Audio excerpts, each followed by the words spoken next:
ശിവരാമൻ, അപ്പോൾ ഇതും സത്യമാണോ? അല്ല, സച്ചിദാനന്ദ മുതലാളിക്ക് രഹസ്യമായി പ്രവർത്തിക്കുന്ന ഒരു ഡിസ്റ്റിലറി ഉണ്ടെന്ന് എന്നാര് പറഞ്ഞു? അല്ല, ഒരു ചാനലിൽ അതേക്കുറിച്ച് ഒരു സ്റ്റോറി ഉണ്ടായിരുന്നു. പറഞ്ഞത് ശരിയാ. ഒരു സ്റ്റോറി, കഥ വെറും കെട്ടേതാ. ഇപ്പൊ പിന്നെ എല്ലാ ചാനലുകളിലും മെഗാ സീരിയലുകളുടെ കാലമല്ലേ. ന്യൂസ് ബേസ്ഡ് പ്രോഗ്രാം ഒക്കെ ഒരു സീരിയൽ പരുവാ. അല്പം കണ്ണീര്, വയലൻസ്, 1, 2 ക്ലൈമാക്സ്. സത്യമൊക്കെ പണ്ടായിരുന്നു. അല്ല, സ്പോൺസർമാരെ കിട്ടണ്ടേ ചെയ്യണ പരിപാടിക്ക്? മനുഷ്യനെ പിടിച്ചിരുത്തണ്ടേ?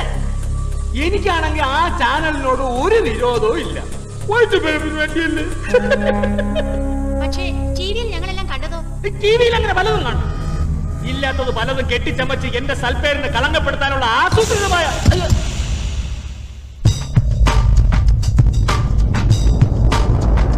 ശിവരാമൻ,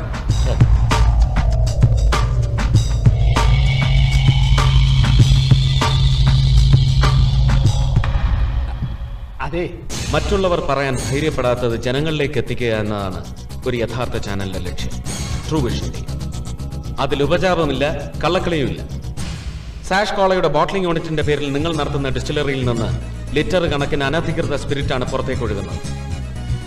പുത്തൻ സാങ്കേതിക വിദ്യയിൽ മുങ്ങിക്കുളിച്ച് നിൽക്കുന്ന ഈ ഡിസ്റ്റിലറിയിൽ അമൃത് ഒഴുകുന്ന അവിടുത്തെ പൈപ്പ് ലൈനുകളും കണ്ട് കോരിത്തരിച്ചിരിക്കുകയാണ് സാർ ഈ നാട്ടിലെ ജനങ്ങൾ.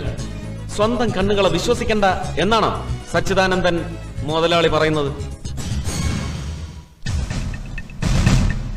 നിങ്ങളുടെ കെമിക്കൽ ഫാക്ടറിക്ക് വർഷങ്ങളായി റോ മെറ്റീരിയൽ സബ്സിഡിയായി നൽകിയതിന്റെ പേരിൽ സർക്കാരിന് വന്നിട്ടുള്ള നഷ്ടം കൂടി കണക്കിലെടുത്തിട്ട് മതി പരമ്പരാഗത വ്യവസായങ്ങളെ ഉദ്ധരിക്കുന്നത്. ഏതാണ്ട് 8 കോടി രൂപ അല്ലേ? എന്തു പറ്റിയോ? നീ 2 ഉമ്മാക്കി കണക്ക് പറഞ്ഞ് സച്ചിദാനന്ദനെ വരട്ടാൻ നോക്കണ്ട. നിന്റെ സൂക്കേട് എന്താണെന്ന് എനിക്കറിയാം. തീർച്ചയായും ഞാൻ.